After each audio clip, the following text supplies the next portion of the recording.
Hampden Watch Company invited me to Chicago for what I will call a VIP seat to their watchmaking workshop, where I got to experience what it's like to build my own movement, set the dial in hands, case it, regulate it, and water test it, all before taking it home. The only catch, I had to film it so I could bring you along for the ride. And after receiving a personal tour through more than 100 years and 4 generations of watchmaking, one thing was clear: this was going to have to be a 2-part video. So please make yourself a drink and take the journey with me as Hampton's CEO Joseph Wein shows us why Hampton is not just another resurrected microbrand. We acquired Hampden Watch Company in 1958, but the Hampton brand goes back to 1877. Every case in this gallery is connected with our family's history in one fashion or another. So I'm going to just start you off looking at this case. This shows the progression of the pocket watch movement design from 1877 all the way through an early modern movement in the early 1900s. So this first watch is from the first year of production. Over here next to it is the movement. So it's actually a key wound movement. In order to wind this watch, you had to open up the back and use a key to wind it. And if you wanted to set the watch, you had to open up the front and pull out a lever. This was a lever set movement as well.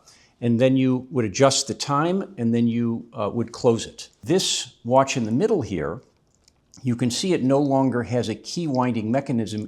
They had already innovated to wind with the crown, but it was still a lever set movement. You can see the lever at around 230 here. And so that was the next stage of innovation, all the way to this movement, which was right at the end of the 19th century, which was both stem wound and stem set. And then F here is an early modern movement design. So this shows you the entire progression of the Hampton pocket watch progress.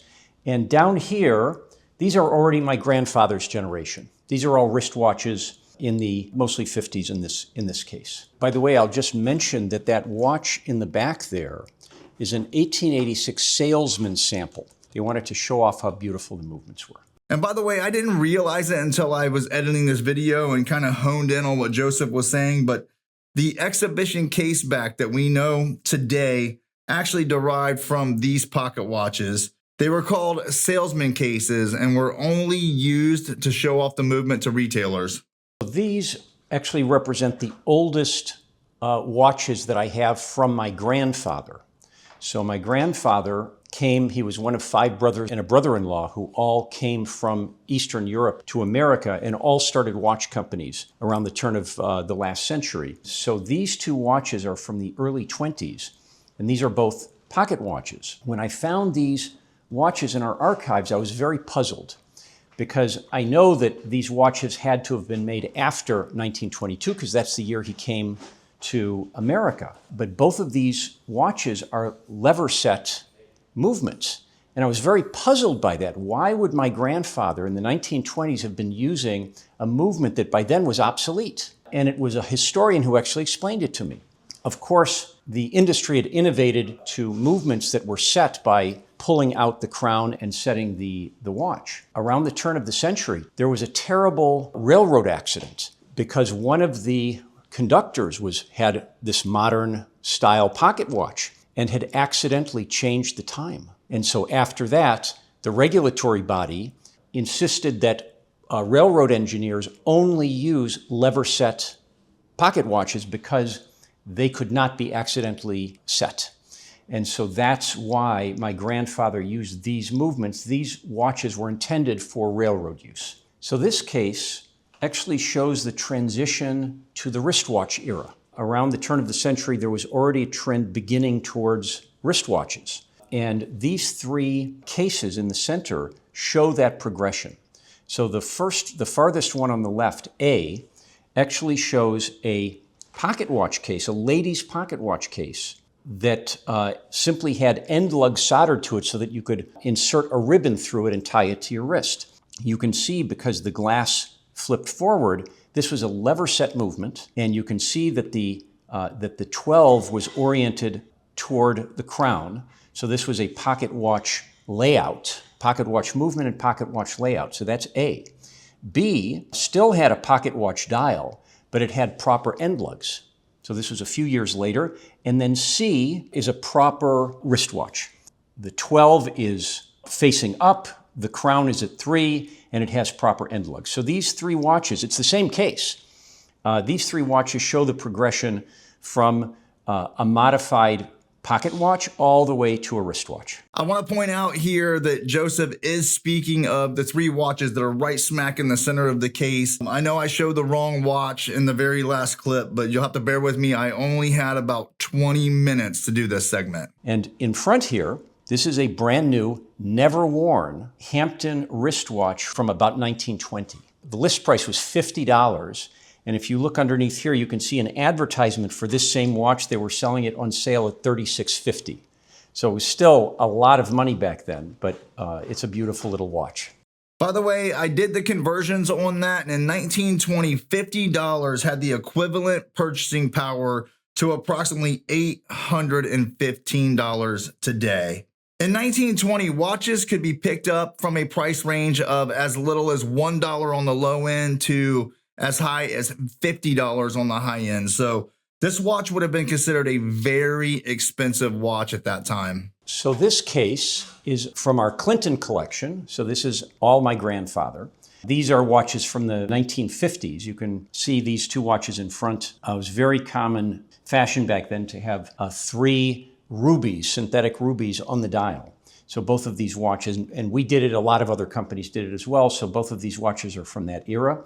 In the back here you can see a sales report from 1954 and 1955. You can see here in this warranty card, this is actually my grandfather's signature. And finally, you can see this warranty shows 29 East Madison. That is where the company was when my father joined the business in 1949, and that is where the company was when we acquired Hampton. And then we moved to the South Loop, and then we moved here. So we've been in 3 locations in 103 years, all in Chicago. These down here are also from the 1950s. So these watches are from the 60s and 70s. I remember as a kid that bicentennial pocket watch, obviously 1976. This watch over here on the left is clearly 1970s design. It's kind of the bell-bottoms jeans of watch design. Ugly as sin, but kind of cool. And the second case are some watches from our Benris collection. We owned Benris Watch Company for a couple of decades, and then we sold it around the turn of the century. So this is a very fun case, and it tells a story that I didn't fully understand until I put this exhibition together. We manufactured a lot of watches with different brands, but the same model. And we had owned multiple brands over the years. So, for example, on the left here, here is the identical model, Clinton and Hampton. Next to it are, again, 2 identical watches, Nuvex and Clinton. Over here is also Clinton and Nuvex. Here is Douglas and Hampton. Same watch, but different brands. And back here, this one I actually remember, this is Benris and Genève. So this was during my time in the business. At the time, we were selling Benris to Walmart. And Sam's Club wanted the same model, but they didn't want the same brand. So we had to make them a Genève brand version. And of course, down here, these are all watches that were manufactured in the first Moscow watch factory, which actually was the old Hampton factory. When it got packed up and shipped to the Soviet Union in around 1930, that became the origin of the Russian watch industry, and all of these watches were made in that first factory. So after we sold Benris, we went out of the consumer-facing watch industry. We continued to manufacture watches in Chicago, private label. And our only customers were people who cared about domestic production. That mostly meant unions. So, for example, we manufactured the Ford Motors Company's 100th anniversary watch. They gave 4,000 or 5,000 watches to all their dealers. We did promotions with Shell Oil, some other licenses. We were the Disney licensee Never for the US, for the Caribbean and Central America. This is in the 70s. This is also from the 70s. We were doing superhero watches. We were the Jerry Garcia licensee for wristwatches before he died. We made watches using his artwork. So that's this case. So this case has a fun watch. So this is a Woolbrook watch, also of our manufacture, and it was sold on layaway through Zale in 1958. So you can actually see the receipt. So back then, a lot of people couldn't afford an engagement ring or they couldn't afford a watch all at once. So they would come, they'd pick something out, they'd make a deposit, and then they'd come back every paycheck, giving $4 or $5 until they had paid for the item. And so this watch was sold by Zale with all of that paperwork. And it's kind of fun that we have it all together. Okay, on this one, you are going to want to seriously pay attention. Like me, I'm sure what you are about to hear, you are going to think sounds next level crazy, but they have patents to prove it. So this case shows some of our innovations, some of our patents. These are actually my father's patents. My father was always obsessed with calendars and calendar complications. This shows a progression of his thinking. Over here on the far left, he called the world timer. We were apparently, and a historian told me this, we were apparently the first company to put different cities from around the globe at different time zones on the bezel of a watch. And then my father said to himself, what would happen if we put a little window in that moving bezel and put the month there? So now you could see the day and the date and the month. So that was a patent. And then he extended the idea and he said, well, what would happen if we had a ring with days of the week around the circumference and another ring, which you could control with a crown, that you had the date of the month, 1 through 31. If you adjusted that once in the month, you'd be able to see the day of the week for any date during the month. So that was another patent. This watch in the middle, you could see the day of the week for any date during a 23-year period. We also manufactured watches so water resistant they come packed in water. We did that all through the 70s. I remember working on the water pack line as a teenager. This was maybe Clinton's most successful promotion ever.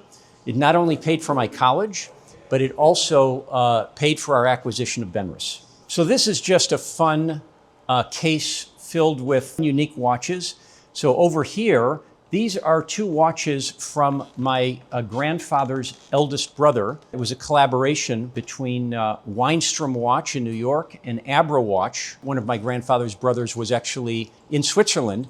He's the brother that helped all the other brothers in the business with their procurement. This is a very fun Benris clock. It actually sat in the center post of a car steering wheel. When you steered the car, it wound the watch, wound the clock. And back here is a pocket watch. I can't even believe we found it. It's a Civil War engraving pocket watch. It says, to Captain F.M. Sweetser from the men of K Company, 5th Massachusetts Volunteer Militia, and it's dated December of 1864. So this pocket watch was given to the company commander of this unit on their 25th anniversary reunion.